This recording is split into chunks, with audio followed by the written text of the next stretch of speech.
Yeah, what's up, YouTube? We're getting to this about a day late or so, but you know what they say, better late than never.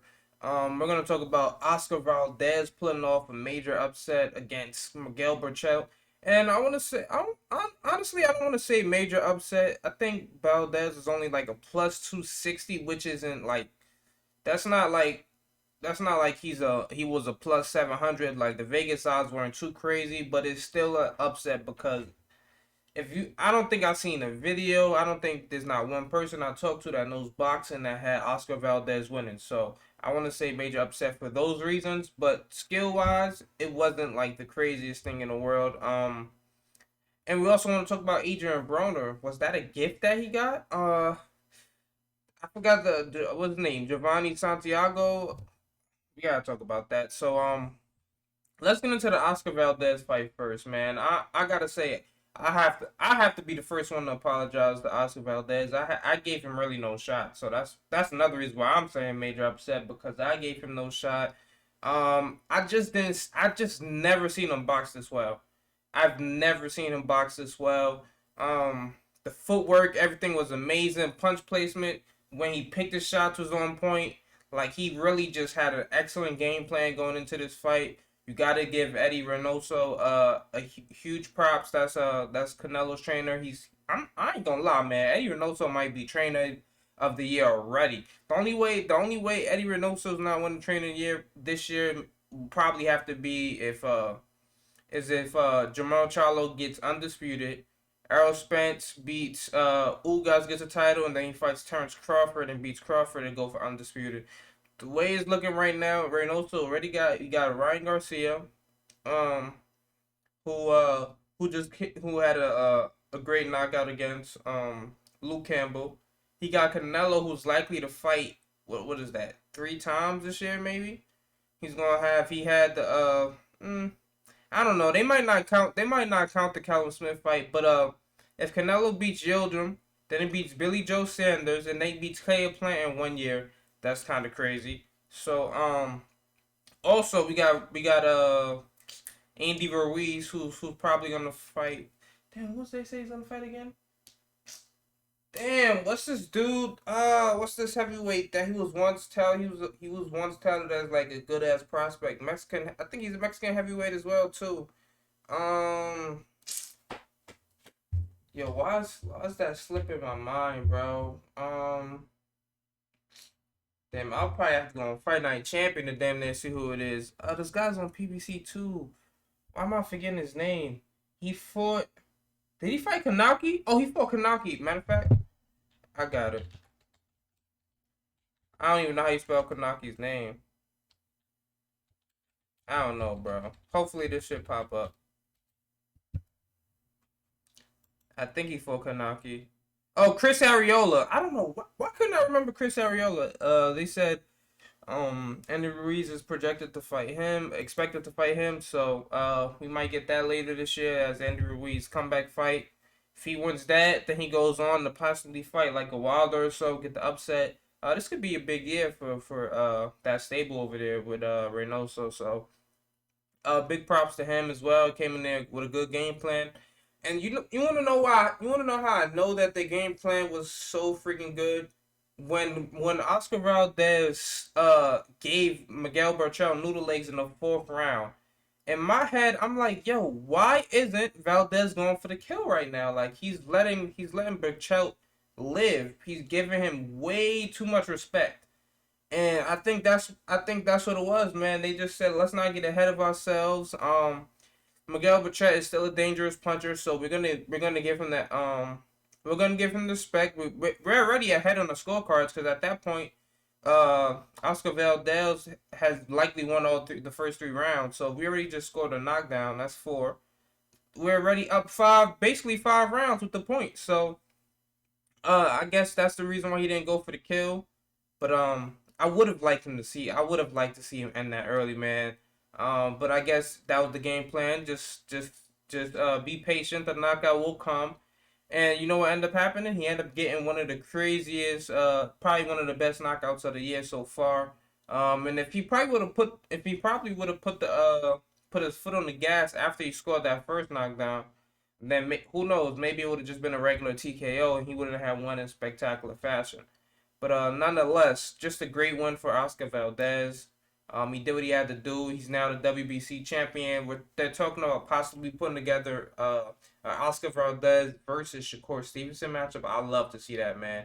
If Valdez actually called him out too, he said he wants Shakur now. So he did all that ducking at super featherweight to now take him once he got the belt at 130. So let's see if it really happens. They're both on ESPN. They're both on ESPN Top Rank, whatever. There's no reason why the fight shouldn't happen. So I'm looking forward to that possibly being the next fight. If not, Shakur is probably gonna go after the. He's still a mandatory for the WBO, so he still has to get the winner of Heron and Frampton. Um, Man, that would also be dope too if he was like if you guys watch one of my other videos, I think Shakur should stop that Frampton and Heron fight. Just take that get the attorneys, the lawyers, management, all that involved because there's no way they keep pushing back that fight. So if Shakur was to get that WBO real quick, and then him and Valdez met for unification, that would be an even bigger fight. We gotta have fans for that fight as well. Not doing this crap in the bubble anymore, man. And honestly, this Valdez versus Berchelt fight should have been in the bubble. I don't know why. I don't know why Top Rank is being so cheap and just being so safe and cautious. Like when like there's not a bunch of other successful events where there's been no problems, at least reported problems. So and especially these two Mexicans, man. These two's gonna dog it out regardless, man. You saw Berchelt. Honestly, I gotta give Berchelt some respect, bro. This man was on noodle legs since round 4, and I can't remember which 2 rounds it was, but I think he actually came back and won rounds. It was either rounds. It was either round 7 and 8 or 8 and 9.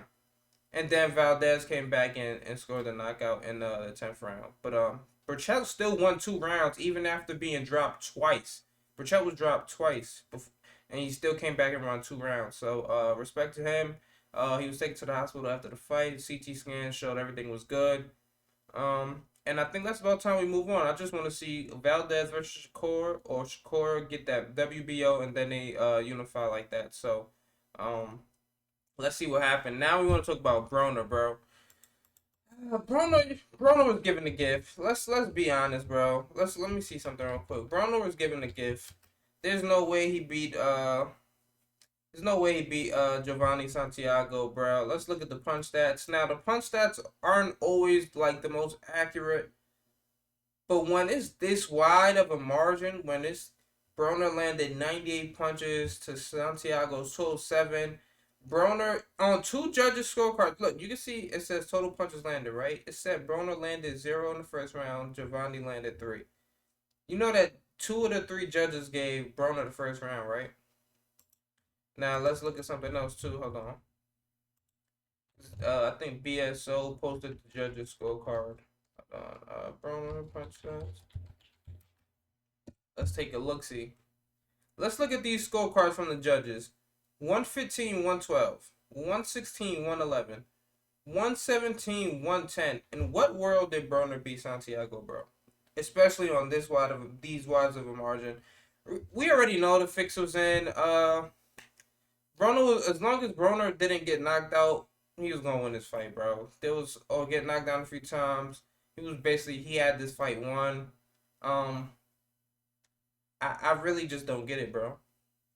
I just don't the crazy shit is like people know this was a robbery, and it's like there's not even an uproar because we're kind of like getting used to it, and it wasn't even a big fight. Like this fight doesn't do anything for well, I mean, it probably would have done something for Santiago, but everybody really knows he won. It's like the Rolly Romero versus Jackson Martinez fight, man. We all know Martinez won, but he's not anybody that's gonna possibly make any money down the line for any of these for PBC or anything like that. So it's like, well, we don't really care about him, so we can rob him. He's not gonna have a big problem. He's just happy to get this little $100,000 check or whatever he got. So probably less than that, honestly.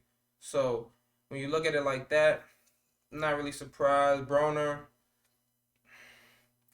he's not gonna ever fight for a title again, man. He just doesn't have it, man. He's still having some of the same mistakes, man. He's not letting his hands go.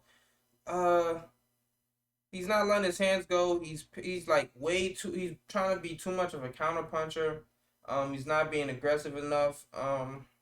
His defense, he's still doing the same thing. Like you could tell, like the stamina's probably not there. He's still kind of flat-footed sometimes on defense, where he stays in the pocket. Like when he's getting, like when somebody's landing a bunch of punches, he doesn't like to step back. He likes to just try to shield up like this, whatever, take the shots. Nah, bro, and that's just it's not gonna cut it, man. Honestly, I think they're setting up to build Rigorous Progress up. Rigorous Progress is still talking a whole bunch of shit about Broner. I think they're trying to build that fight up. It will probably be at a catch weight. Progress is gonna probably knock Broner out, or at least put him down a couple once or so. Um yeah, I think this is all about just getting Broner, again.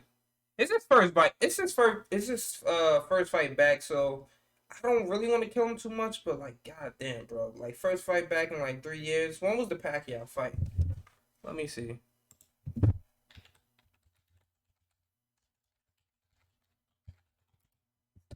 When was that fight?